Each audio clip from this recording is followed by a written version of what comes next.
모두 가족 여러분, 오늘은 금요일입니다.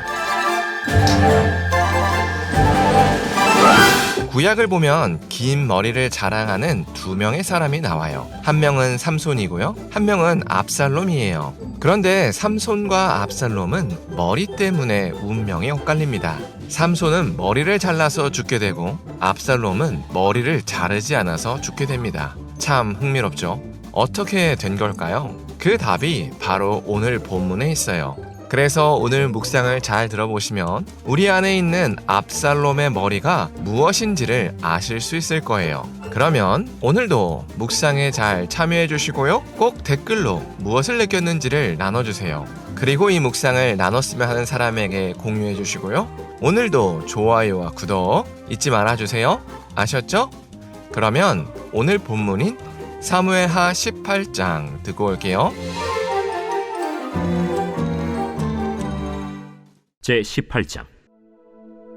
이에 다윗이 그와 함께한 백성을 찾아가서 천부장과 백부장을 그들 위에 세우고, 다윗이 그의 백성을 내보낼세 3분의 1은 요압의 휘하에, 3분의 1은 스루야의 아들 요압의 동생 아비새의 휘하에 넘기고, 3분의 1은 가드 사람 이때의 휘하에 넘기고, 왕이 백성에게 이르되, 나도 반드시 너희와 함께 나가리라.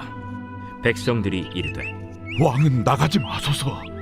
우리가 도망할지라도 그들은 우리에게 마음을 쓰지 아니할 터이요, 우리가 절반이나 죽을지라도 우리에게 마음을 쓰지 아니할 터이라. 왕은 우리 10,000명보다 중하시오니 왕은 성읍에 계시다가 우리를 도우심이 좋으니이다. 너희가 좋게 여기는 대로 내가 행하리라 하고 문 곁에 왕이 섬에 모든 백성이 100명씩 1000명씩 배를 지어 나가는지라.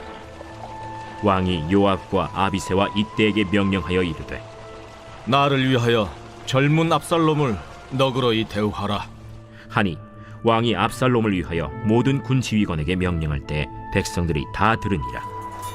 이에 백성이 이스라엘을 치러 들로 나가서 에브라임 수풀에서 싸우더니 거기서 이스라엘 백성이 다윗의 부하들에게 패하매, 그날 그곳에서 전사자가 많아 20,000명에 이르렀고 그 땅에서 사면으로 퍼져 싸웠으므로 그날의 수풀에서 죽은 자가 칼에 죽은 자보다 많았더라.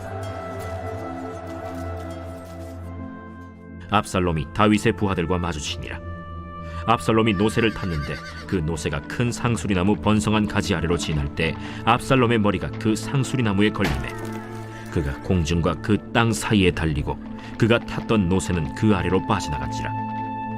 한 사람이 보고 요압에게 알려 이르되, 내가 보니 압살롬이 상수리나무에 달렸더이다. 요압이 그 알린 사람에게 이르되, 네가 보고 어찌하여 당장에 쳐서 땅에 떨어뜨리지 아니하였느냐? 내가 네게 은 10개와 띠 하나를 주었으리라. 내가 내 손에 은 1,000개를 받는다 할지라도 나는 왕의 아들에게 손을 대지 아니하겠나이다. 우리가 들었거니와 왕이 당신과 아비새와 이때에게 명령하여 이르시기를 삼가 누구든지 젊은 압살롬을 해하지 말라 하셨나이다. 아무 일도 왕 앞에는 숨길 수 없나니 내가 만일 거역하여 그의 생명을 해하였더라면 당신도 나를 대적하였으리이다. 나는 너와 같이 지체할 수 없다. 하고 손에 작은 창 셋을 가지고 가서 상수리나무 가운데서 아직 살아있는 압살롬의 심장을 찌르니 요압의 무기를 든 청년 10명이 압살롬을 에워싸고 쳐 죽이니라.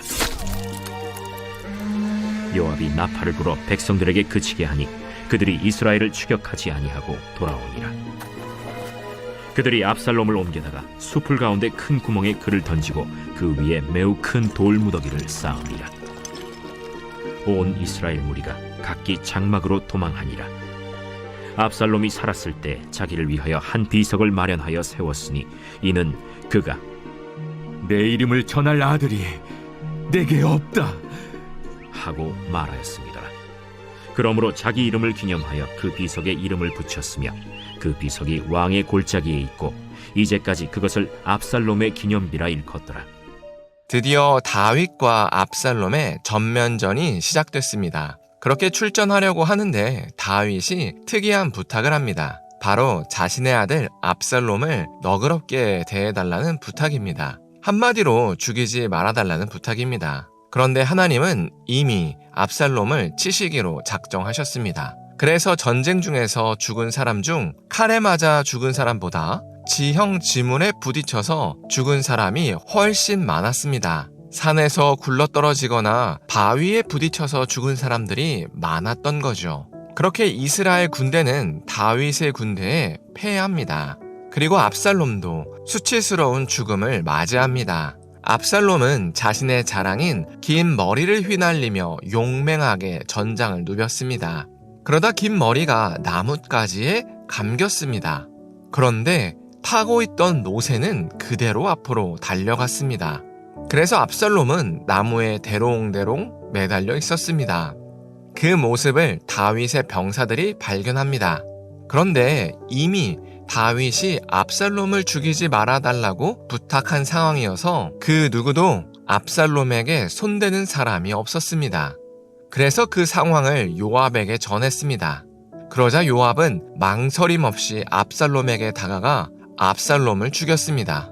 이렇게 압살롬의 쿠데타는 마무리가 됩니다. 압살롬의 죽음은 매우 극적이었습니다. 머리가 나무에 걸려서 죽었습니다. 압살롬은 삼손과 다르게 나실인이 아니었습니다. 그래서 머리를 기를 필요가 없었습니다. 그런데 압살롬은 풍성하고 긴 머리를 유지했습니다. 그 이유는 압살롬에게 긴 머리는 자신의 자랑이었기 때문입니다. 그래서 하나님은 의도적으로 압살롬의 머리를 사용하셨습니다. 왜냐하면 압살롬은 자신의 힘과 능력을 의지했기 때문입니다. 그리고 그 힘과 능력을 상징적으로 보여주는 게 길고 풍성한 머리였습니다. 그래서 압살롬은 전장에서조차 거추장스러운 긴 머리를 묶지도 않고 자랑스레 뛰어다녔습니다. 그러다 긴 머리가 나무에 걸렸습니다. 그래서 나무에 대롱대롱 매달렸습니다. 이때 아마도 압살롬은 수치스러워서 죽고 싶었을 겁니다. 그래서 분명히 머리를 자르고 내려올 수도 있었는데 그렇게 하지 않았죠. 그렇게 압살롬은 머리가 나무에 걸린 채 수치스럽게 요압에게 죽임을 당합니다. 만약 압살롬이 자신의 자랑이었던 머리를 잘랐다면 이렇게 수치스럽게 죽지는 않았을 겁니다. 그러나 압살롬은 그 자랑을 꺾고 싶지 않았습니다. 그래서 수치스럽게 죽었습니다.